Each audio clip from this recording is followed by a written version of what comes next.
ரோட்ல இருக்கிற தெருநாய் கூட நம்மளை பார்த்தா கத்தும், யார் இது புது ஆள் வந்திருக்காங்க அப்படின்னு. அந்த தெருநாய் இருக்குல்ல, அதுக்கு பிடிச்ச பிஸ்கெட் போடணும்.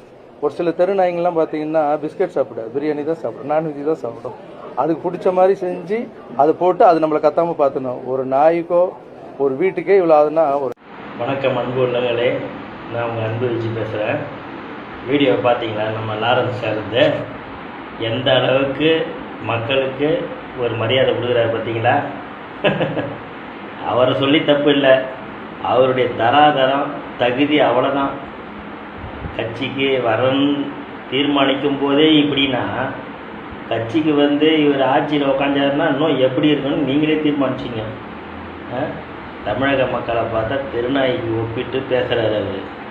என்னவோ இதெல்லாம் நீங்கள் என்ன தீர்மானம் பண்ண போகிறீங்களோ, உங்களை சொல்லி குத்தல, உங்கள் சூழ்நிலை அந்த மாதிரி. தடியேற்றவனாம் தண்டல்காரன் மாதிரி தகுதி இல்லாதவனா அரசியலுக்கு வரான், ஆட்சிக்கு வரான்.